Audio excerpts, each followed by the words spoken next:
사도행전 1장 3절부터 5절에 있는 말씀은 제가 다시 읽겠습니다. 그가 고난 받으신 후에 또한 그들에게 확실한 많은 증거로 친히 살아계심을 나타내사 40일 동안 그들에게 보이시며 하나님의 나라의 일을 말씀하시니라. 사도와 함께 모이사 그들에게 분부하여 이르시되 예루살렘을 떠나지 말고 내게서 들은 바 아버지께서 약속하신 것을 기다리라. 요한은 물로 침례를 베풀었으나 너희는 몇 날이 못되어 성령으로 침례를 받으리라 하셨느니라. 존경하는 성도 여러분, 한 주일 동안도 주님 은혜 가운데 평안하셨습니까?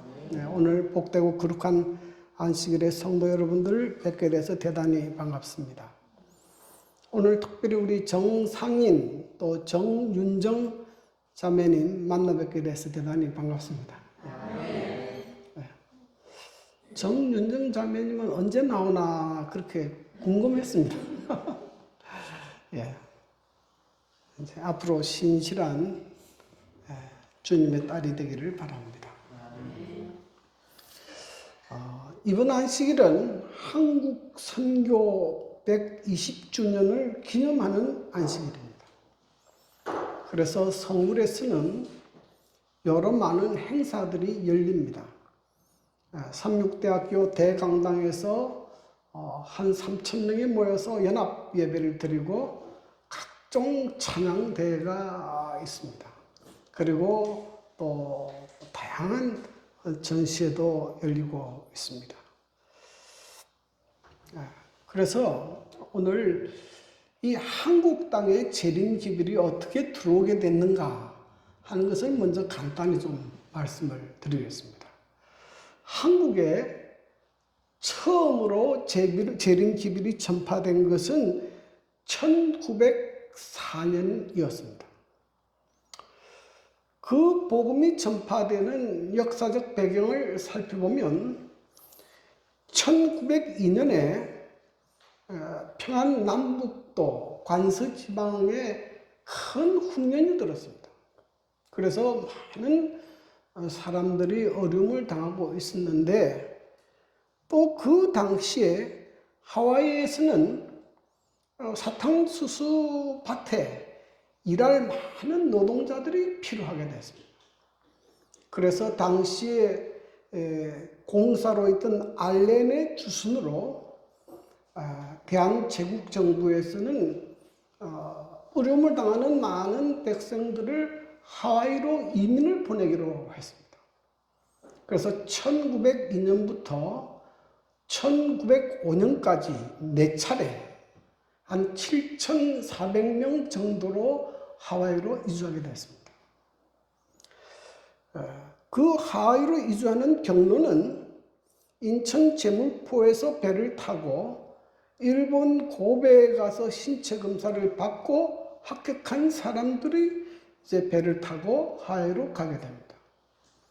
근데 최초의 재림 교인이 된 이엉현, 손홍조 두 사람은 이 하와이 이민단의 세 번째 이민으로 지금 하와이를 가기 위해서 인천 제무포에서 배를 탔습니다. 그리고 이 사람들이 이제 고베에서 신체 검사를 받기 위해서 잠시 체류했는데 이분은 한 분은 장로교인이고 한 분은 감리교인이었어요. 이 두 분이 고베 시내를 이렇게 쭉 돌아다니다가 간판이 긴 교회를 보게 됐습니다. 그래서 이 교회 앞에서 이 교회는 간판이 왜 이렇게 긴가? 제7일 안식일 예수 재림교회. 장로교, 감리교 짧잖아요. 그렇게 이제 서성거리니까 안에 있던 목사님이 들어라 그랬어요. 그래서 들어가서 서로를 대화하면서 이 고베의 목사님으로부터 재림교회가 가지고 있던 진리를 배우기 시작합니다. 그때 처음으로 이 사람들은 안식일에 배웠고 또 이 죽은 자가 어떻게 되는지에 대해서도 배웠고 예수의 재림에 대해서도 배우게 됐습니다. 그렇게 적어도 한 몇 주를 계속 공부를 했어요. 그리고 이 두 사람이 재림 기별을 받아들이고 최초로 침례를 받고 재림 교인이 되었습니다. 그래서 그 다음날 그들이 이제 하와이로 떠나게 됐는데 한 분은 이엉연이라는 분은 하와이로 갔어요. 근데 손홍조 씨는 그 서류가 미비해서 불합격됐습니다. 그래서 하와이로 가지 못하고 다시 한국으로 돌아오게 되는데 그 한국으로 돌아오는 배편에 하와이에서 활동하다가 들어오던 임형주라는 사람을 만나서 배 안에서 전도가 시작됐어요. 내가 최근에 공부했는데 지금 우리가 지키는 일요일이 성경상 예배일이 아니고 안식일이 예배일이더라. 네. 그리고 예수님께서 곧 다시 오실 것이다. 다니엘서 2장들을 공부를 하고 그랬어요. 임형주 씨가 원래 이 감리교인이고 선돌교회 창시자인데 이분이 마음에 큰 감동을 받았습니다. 그래서 이분이 고향인 진남포로 돌아와서 자기 친구들과 친척들에게 전도해서 30명의 부도자를 만들었어요. 그리고 고베에 있는 군야 히데 목사님에게 편지를 썼습니다. 우리가 기교에서 가르치는 진리를 더 알고 싶으니 목사님 오셔서 좀 가르쳐 주십시오. 그래서 1904년 5월에 이분이 배를 타고 진남포로 들어오게 됩니다. 그 당시만 해도 굉장히 환경이 열악한 상태이고 이분이 건강이 몹시 좋지 않았지만은 그럼에도 불구하고 이분이 그곳에 와서 한 달 동안 전도회를 했습니다. 그래서 성경이 가르치는 진리를 이야기 시작했어요. 그래서 그 결과로 4곳의 교회가 생기기 시작했습니다. 평안남도 진남포에 4곳의 교회가 생겼습니다. 그리고 난 다음에 이 일이 대총회로 보고되고 1905년에 최초로 한국의 재림교회 선교사가 파송되기 시작했습니다. 이렇게 해서 한국 선교가 시작된 지가 올해로 몇 년이라고요? 120년이 되었다 하는 것입니다. 그래서 지금 현재는 약 26만 4천 명의 교인이 있고 800명 명의 목회자들이 선교 사업을 위해 노력하고 있습니다. 그리고 2002년부터는 약 25개국에 145명의 선교사를 파송해서 지금 아시아, 아프리카, 이슬람권에 지금 선교사들이 나가서 복음을 전하고 있습니다. 뿐만 아니라 재림교회는 이 복음을 전도하기 위한 다양한 이 후원 사업으로 교육 사업을 하고 있습니다. 그래서 재림교회는 적어도 10개의 초등학교, 또 8개의 중학교, 7개의 고등학교, 대학교가 2곳에 있습니다. 삼육대학교가 있고 서울위생병원에 있는 삼육보건대학교가 있고 대학원이 있고 그래서 박사과정까지 공부하고 있습니다. 그 사업으로는 아드라라고 하는 세계적인 구호기관이 있습니다. 지금 우리는 모르지만은 북한에도 지금 이 아드라가 들어가서 빵 공장을 운영하고 있고 그들의 주민들에게 빵을 보급하는 일을 하고 있고요. 의료 사업은 36 서울병원, 36 부산병원, 또 에덴 요양병원, 경기도 수동인데 정확한 위치가 남양주인지 뭐 어정부인지 잘 모르겠어요. 에덴 요양병원이 있고 여수의 요양병원이 있습니다. 그리고 건강식품 사업으로는 삼육두유가 있고 삼육유기농 농산물을 판매하는 곳이 있고 또 출판사로서는 시오사가 있고 이들을 통해서 간접적으로 복음을 전하고 있습니다. 전 세계적으로는 약 204개국에 2,400만 명의 재림교인들이 재림신앙을 유지하고 있습니다. 자, 이렇게 한 사람에게 전해진 복음이 100년이 지난 다음에 얼마나 놀랍게 성장하고 열매 맺히는 것을 우리가 보게 됐습니다. 오늘은 예수님께서 12제자에게 복음을 전하는 위대한 사명을 맡기는 것을 볼 수가 있습니다. 예수님께서 말씀하시기를 너희는 가서 모든 민족을 제자로 삼아 아버지와 아들과 성령의 이름으로 침례를 베풀고 내가 너희에게 분부한 모든 것을 가르쳐 지키게 하라. 볼지어다 내가 세상 끝날까지 너희와 항상 함께 있으리라 하시니라. 여기서 우리가 첫 번째로 생각해 보고 싶은 것은 왜 예수님께서 이 선교를, 이 중요한 사업을 사람들에게 맡기셨을까 하는 것입니다. 여러분, 예수님께서 이 선교 사명을 천사들에게 맡겼으면 훨씬 더 강력하게, 훨씬 더 신속하게 복음을 전할 수 있었는데 왜 우리처럼 결점도 많고 연약한 사람들을 도구로 사용하셔서 복음을 전하게 하셨을까 하는 것입니다. 그것에는 두 가지 이유가 있습니다. 여기 시대의 소망에 이런 말씀이 있는데요. 하나님께서는 우리의 도움이 없이도 죄인을 구원하시는 당신의 목적을 이루실 수 있으셨다. 그러나 그리스도의 품성과 같은 품성을 개발시키기 위해서는 우리는 그의 사업을 분담해야 한다. 그의 기쁨 곧 그의 희생을 통하여 구속받은 영혼들을 보는 기쁨에 참여하기 위하여 그들의 구속을 위한 그분의 사업에 참여해야 한다. 여기 시대의 소망의 말씀에 보면 두 가지 이유 때문에 하나님께서 우리에게 이 선교 사명을 맡기셨겠는데 첫 번째는 그리스도의 품성과 같은 품성을 개발시키기 위해서 맡기셨다는 것입니다. 우리가 하늘에 가져갈 수 있는 유일한 것이 이 품성인데요. 이 하나님의 형상으로 꼴지어진 이 거룩한 품성은 뭘 통해서 개발된다고요?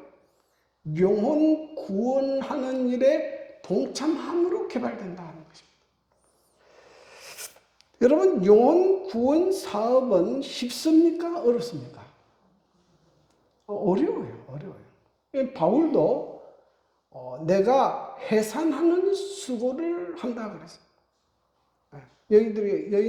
우리 여성들이 아이를 가지는 것은 기쁘지만은 해산하는 것은 굉장히 고통스러워요. 그런데 영혼을 구원하는 것도 정말로 해산하는 고통이 있습니다.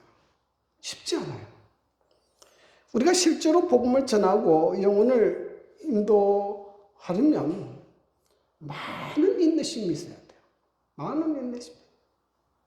죄를 낳았다 안 낳았다, 공부를 했다 안 했다, 변덕을 참아야 돼요. 또 많은 희생을 해야 돼요.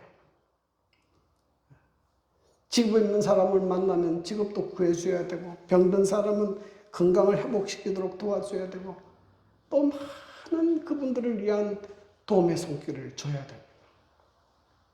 뭘 위해서? 영혼을 구원하기 위해서 그렇게. 영혼을 구원하기. 그래서 우리 사람은 다 이기적인 존재인데요. 이 영혼을 구원하려고 하면 이 이기심이 깨어지게 되는 거예요. 깨어지게 되는 거예요. 그래서 나도 모르게 무와 같은 품성으로 예수님과 같은 품성으로 변화된다는 것이 발전한다. 나도 예수를 믿기 전에 저렇게 애를 먹였는데 예수님이 얼마나 참아줬을까 그 생각도 하거든요. 그 다음에 또 하나는 구속받은 영혼들을 보는 기쁨에 참여하도록 하기 위해서 하나님께서 우리에게 영혼 구원 사업을 맡기셨다 그랬습니다. 여러분, 죄는 사람을 망가뜨리고 파괴시킵니다. 그런데 복음은 사람을 구원하고 영혼을 회복시킵니다. 여러분, 우리가 복음을 전하다 보면 많은 경우에 망가진 사람들, 인간의 안목으로는 재생이 불가능하다는 사람들도 이 복음을 받아들이게 되면 변화가 일어나고 새 사람으로 변하는 것을 볼 수가 있습니다. 이 복음이 가지고 있는 아주 놀라운 능력이에요. 복음은 사람을 변화시킵니다. 영적으로, 지적으로, 육적으로 다시 회복시킵니다. 하나님의 형상으로 회복시키는 거예요. 그런데 우리가 복음을 전해서 영혼들을 그렇게 구원하고 영혼들이 다시 회복되는 것을 볼 때 그 기쁨이 무슨 기쁨이라고요? 세상에서 얻을 수 있는 가장 큰 기쁨이라. 가장 큰 기쁨이라. 그래서 하나님께서 우리에게 이 영혼 구원 사업을 맡기신 겁니다. 제가 이 한비아 씨에 대한 이야기를 썼는데요. 이분은 오지 탐문가예요. 그래서 이분은 7년 동안 67개국의 오지들만 탐험한 사람인데, 이분이 2002년에 아프리카 케냐의 오지에 갔다가 한 의사를 만나게 됐어요. 그곳에서 활동한 의사를 만나게 됐어요. 그분하고 대화하다가 어떻게 와서 이곳에 일하게 됐느냐 하니까, 이분은 원래 그 케냐의 수도인 나이로비에서 안과 의사로 개업을 해서 큰 돈을 벌었고 명성도 얻었고, 이제 내가 남은 생애는 세계를 여행하면서 노후를 즐겨야 되겠다고 생각했는데, 어느 날 그에게 하나의 음성이 들렸습니다. 지금 내가 살고 있는 이 모습이 예수님께서 나에게 기대하는 모습인가? 내가 이렇게 인생을 끝내도 되는가? 그런 음성이 들렸습니다. 그때 그 마음속에 이것은 아니라는 생각이 들었어요. 그래서 거기에 있는 모든 사업을 접고 오지에 들어가서 이 가난하고 병든 사람들을 치료하는 일을 하고 있는데, 그분이 그때 이런 말을 했어요. 나는 이 사람들을 볼 때마다, 이 사람들을 치료할 때마다 내 가슴이 뛰고 피가 끓는다 그랬어요. 그런데 이 말을 듣고 한비아 씨가 충격을 받았습니다. 나는 맨날 오지만 돌아다니고 이렇게 모험하고 여행한다고 하는데 나는 인생을 이렇게 살아도 되는가? 그래서 그때부터 그는 그 오지 탐험하는 것을 접고 그는 세계 구기구인 월드비전에 들어가서 일하기 시작합니다. 지금도 거기서 그 사람들을 양성하는 일을 하고 있습니다. 여러분, 이 세상에서 가장 기쁜 일이 영혼을 구원하는 일이고 주님의 사업을 위해서 일하는 일입니다. 여러분, 이것은 목회자만 주어진 것이 아니고 모든 그리스도인들에게 주어진 사명입니다. 실제로 그렇습니다. 가끔 필리핀 선교나 해외 선교에 나가면 우리 많은 재림 성도들이 같이 동참을 하는데, 그분들은 그 한 해 동안 그것을 위해서 준비하고 기도하고 해가지고 그 사업에 동참해요. 얼마나 보람을 느끼는지 모릅니다. 주님께서 이 영혼 구원 사업, 주님의 사업을 위한 그 봉사의 기쁨에 뭐하도록? 우리가 참여하도록 우리에게 이 선교 사명을 맡기셨다는 것입니다. 그래서 여러분의 직업이 무엇이든지, 여러분이 지금 나이가 많든지 적든지 간에 주님께서 우리에게 맡기신 이 영혼 구원 사업의 사명을 감당하는 성도들이 되기를 간절히 바랍니다. 그 다음에 우리가 생각해 볼 것은 예수님께서 제자들에게 사명을 주시기 전에 무슨 일을 하셨는가 하는 것입니다. 예수님께서 부활하신 다음에 제자들에게 하신 일은 약 40일 동안 계시는데 그가 하신 일은 이런 것입니다. 그리스도가 이런 고난을 받고 자기의 영광에 들어가야 할 것이 아니냐 하시고 이에 모세와 모든 선지자의 길로 시작하여 모든 성경에 쓴 바 자기에 관한 것을 자세히 설명하시니라. 예수님께서 십자가의 고난 당하심과 죽으심, 부활을 성경을 통해서 자세히 설명했습니다. 이것이 성경에 어떤 예언의 성취가 이루어졌는지를 자세히 설명했습니다. 특별히 예수님께서 강조해서 가르친 것이 뭐냐면 사도행전 1장 3절에 보면 그가 고난 받으신 후에 또한 그들에게 확실한 많은 증거로 신이 살아계심을 나타내사 40일 동안 그들에게 보이시며 하나님 나라의 일을 말씀하시니라.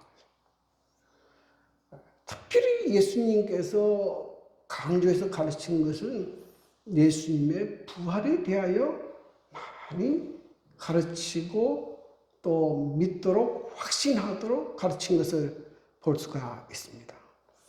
사실은 예수님께서 이 부활에 관한 이야기는 부활하신 다음에 가르치신 것이 아니고 예수님께서 십자가에 달려 돌아가시기 전부터 가르쳤어요.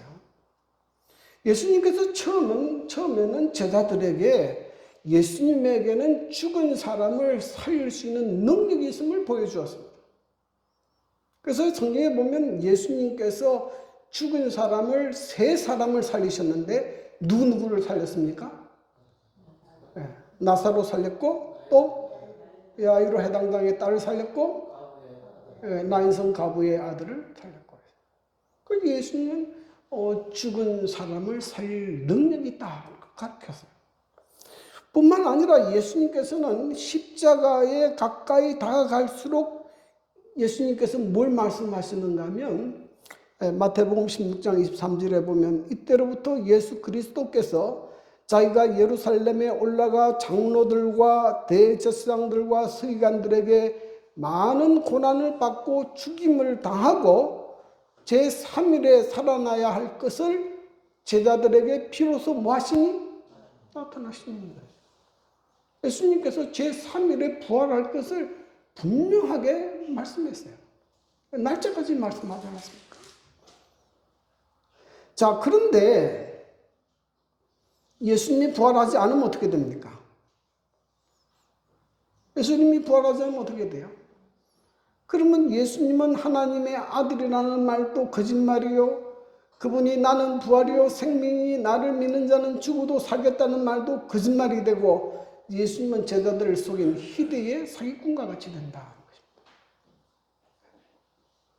그런데 가만히 보면 다른 종교는 그 종교의 창시자가 부활하지 않아도 됩니다. 왜냐하면 이 석가나 공자나 마호메트는 죽기 전에 내가 부활한다는 말을 안 했어요. 나를 믿는 자는 죽어도 살겠다는 말을 안 했습니다. 안 했어요. 그리 부활하지 않아도 아무 문제 없어요. 지금 이 석가는 쭉 80세에 돌아가셨는데 그분은 죽고 난 다음에 화장을 해서 그 몸에 나온 사리를 여러 지방에 보냈어요. 그걸 가지고 탑을 쌓았어요. 어떤 데는 질을 짓고. 그래서 인도에도 있고 중국에도 있고 한국에도 석가의 몸에서 나온 사리들을 보관하는 탑이 있습니다.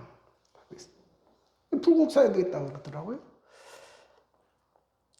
그리고 공자는 중국 상동성에 가면 그 무덤이 있습니다.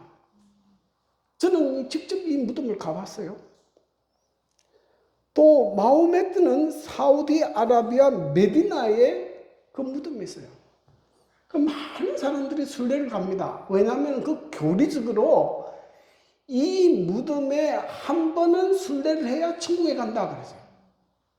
근데 한번 생각해 보십시오. 지금 자기는 죽어가지고 썩어 있는데 무슨 능력으로 천국을 데려갑니까? 예? 근데 사람들이 그걸 믿어요. 예? 믿어요. 저는 개인적으로 참 이해할 수 없는 것은 제가 인터넷 검색하다가 안상홍의 무덤을 봤어요. 안상홍하고 그 부인이 나란히 묘소가 딱 만들었어요. 근데 그 사람을 뭐라고 믿는다고요?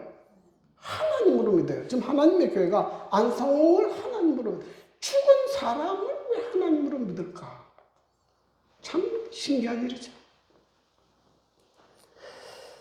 그런데 이 사람들은 뭐 부활하지 않아도 관계없어요. 그런데 예수님은 뭐 했기 때문에? 부활한다고 약속했기 때문에 부활하지 않으면 기독교의 모든 기본 교리가 다 무너지게 됩니다. 무너지게 돼요. 네? 그래서 이 고린도전서 15장 14절에 그리스도께서 만일 다시 살아나지 못하셨으면 우리가 전파하는 것도 헛것이요 너희 믿음도 헛것이라 그랬어요. 네. 그런데 성경을 자세히 보면 예수님께서 무덤에서 부활하신 다음에 제자들에게 가셨을 때에 제자들이 예수님의 부활을 믿었습니까? 안 믿었습니까? 안 믿었어요. 안 믿었어요. 아무도 안 믿었어요. 예수님을 보니까 예수님이 영인 줄 알고 두려워하더라고 그랬어요. 예수님이 영인 줄 알고 두려워하다. 그럼 무슨 말입니까? 예수님을 귀신으로 생각했다. 부활할 것은 꿈에도 생각하지 못했다. 이미 그렇게 말씀하셨어도 전혀 부활을 믿지 못했어요. 그래서 예수님께서 친히 가셔서 나를 만져보라. 영은 살과 뼈가 없을 때 너희는 보는 바와 같이 나는 있느니라. 그리고 십자가에 못 박힌 손과 발을 보여주고 친히 같이 뭐도 먹었습니까? 생선도 먹었어요. 이걸 한 번만 한 것이 아닙니다. 40일 동안 반복해서 계속 확신이 될 때까지 가르쳤어요. 그래서 마침내 제자들의 뭘 믿게 됐습니까? 예수님께서 부활하신 것을 확신하게 됐어요.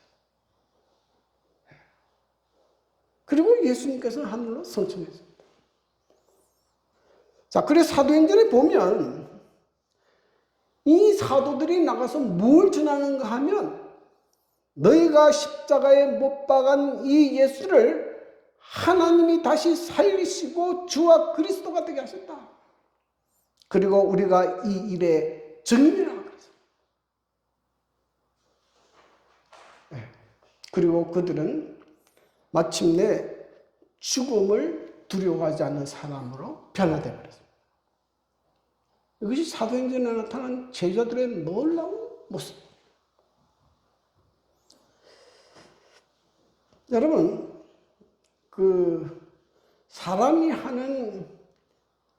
흔히 사람이 하는 세 가지 거짓말이 있다 그랬죠?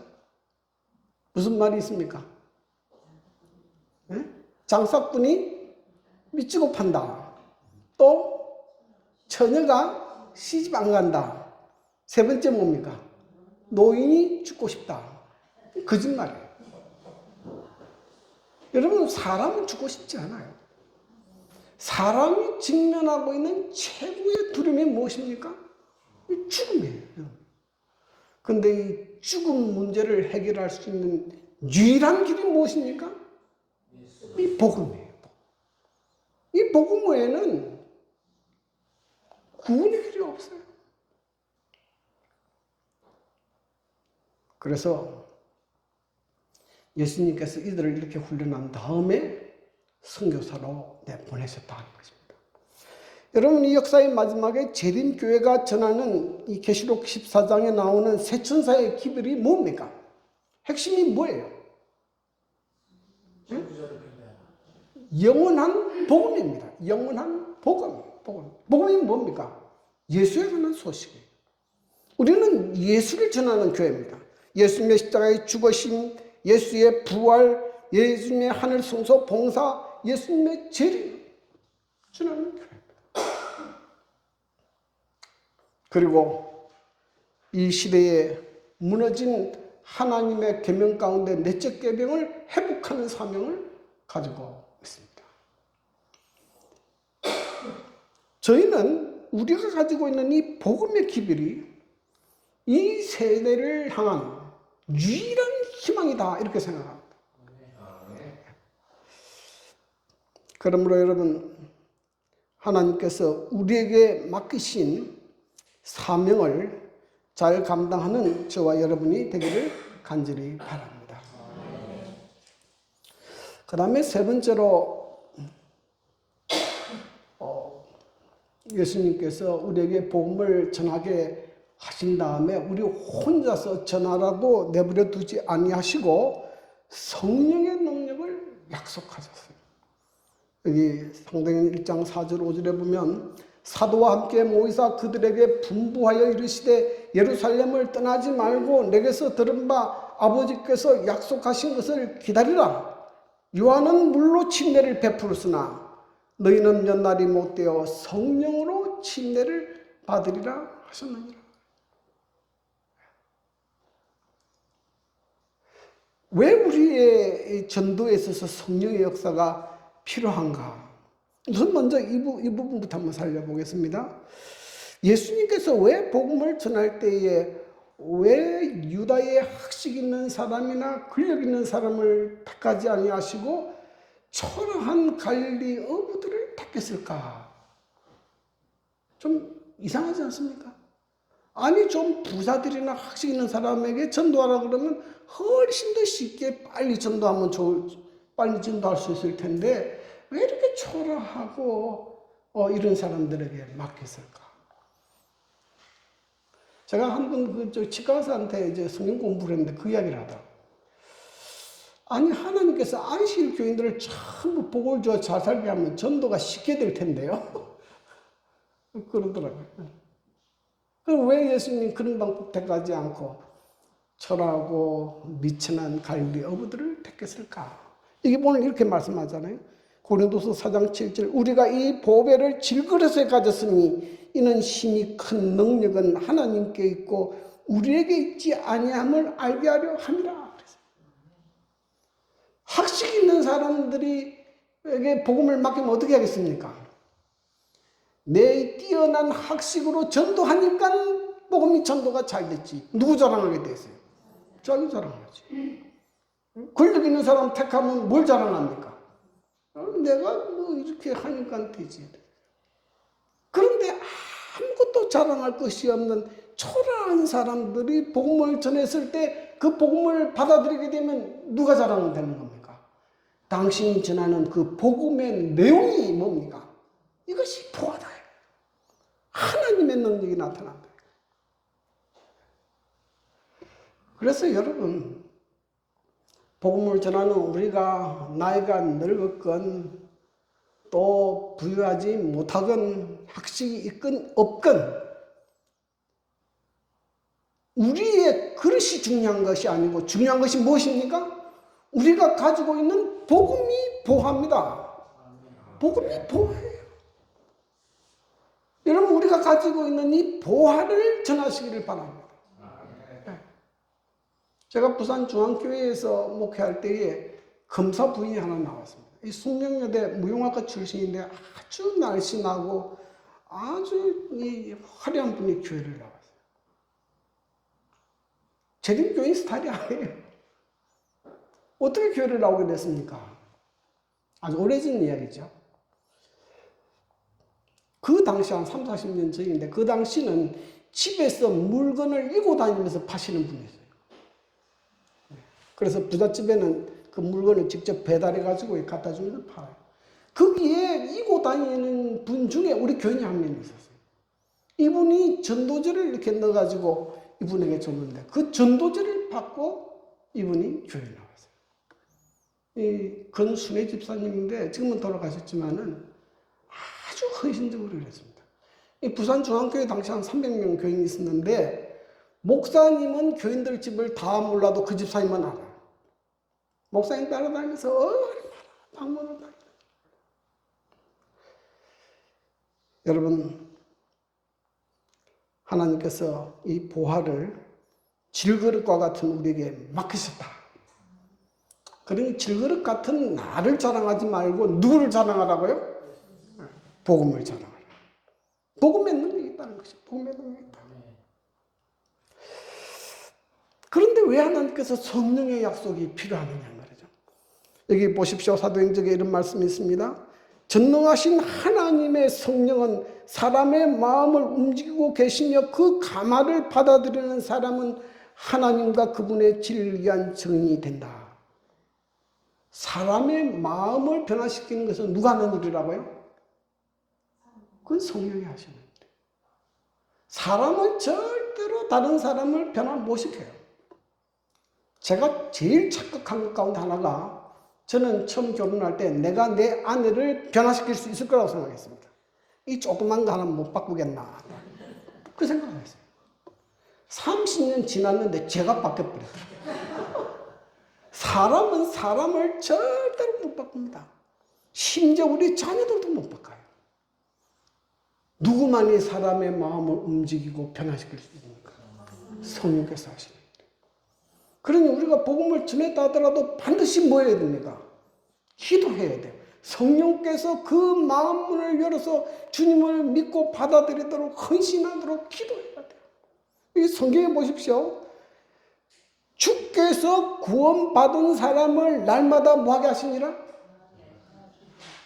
사람이 전도해서 영혼을 끌어모았으니까 주께서 더하게 하셨습니까? 이건 사람이 하는 일이 아니라니까. 누가 한다고요? 주께서 하시는 여기 이 바울이 이 빌립보에 갔을 때 이야기입니다. 사도행전 16장 14절. 두아디라시에 있는 자색 옷감 장사로서 하나님을 섬기는 루디아라는 한 여자가 말을 듣고 있을 때에 주께서 그 마음을 열어 뭐하게 하니라? 바울의 말을 따르게 하니라. 우리가 복음을 전한다 하더라도 성령께서 그 마음을 열지 않으면 뭡니까? 복음을 받아들일 수가 없어요. 그러므로 우리가 복음을 전하는 사람으로서 갖춰야 될 가장 중요한 역할 가운데 하나가 뭐냐면 성령의 도움을 구하는 겁니다. 여러분, 교회 부흥은 성령께서 하시는 일이지 우리가 하는 일이 아니에요. 우리는 성령께서 사용할 수 있는 도구가 되는 것입니다.